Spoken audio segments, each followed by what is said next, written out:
নমস্কার, আমার নাম অসীম ভূঁইয়া। আবারও তোমাদেরকে আমার ভিডিওতে স্বাগত। আজকে আমি এই ভিডিওতে সমুদ্র তরঙ্গের সঞ্চয় কার্যের ফলে গঠিত বিভিন্ন ভূমিরূপগুলি আলোচনা করব। কিন্তু আলোচনা করার আগে বলি, অবশ্যই কিন্তু ভিডিওটিকে লাইক, কমেন্ট, শেয়ার এবং সাবস্ক্রাইব করতে কিন্তু ভুলবে না। তাহলে চলো, যে সমুদ্র তরঙ্গের সঞ্চয় কার্যের ফলে গঠিত বিভিন্ন ভূমিরূপ।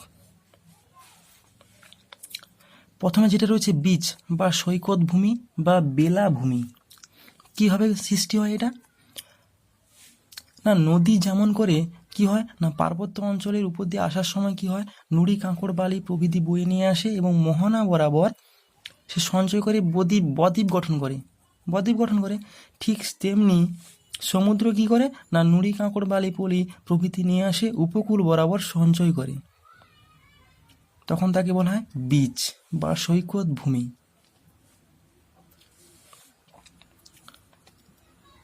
নেক্সট যেটা রয়েছে কি, রোধিকা বা স্যান্ডবার বা রোধিকা কি না, উপকূল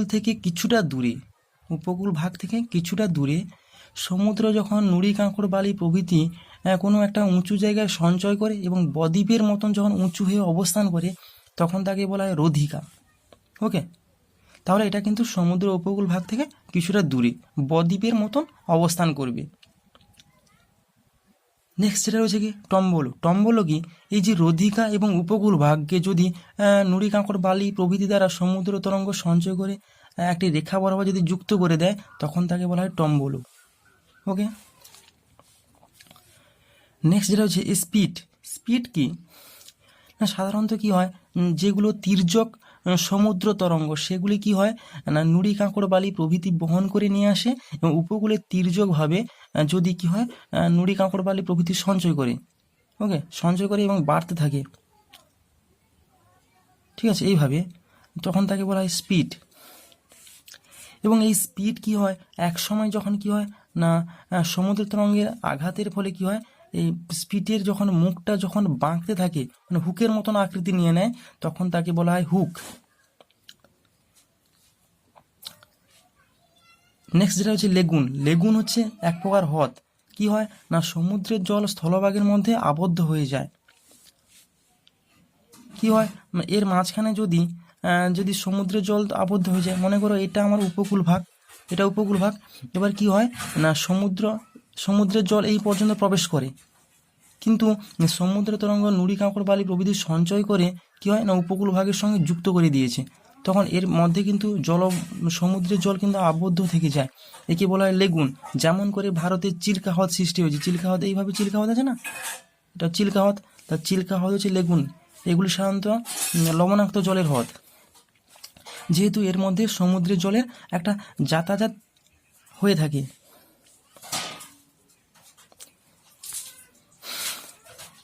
তো আশা করি সমুদ্র তরঙ্গের সঞ্চয় কার্যের ফলে যে বিভিন্ন ভূমিরূপগুলি বোঝা গেছে, যে বীচ, রোধিকা বা স্যান্ডবার, টম্বলো, স্পিড হুক, লেগুন।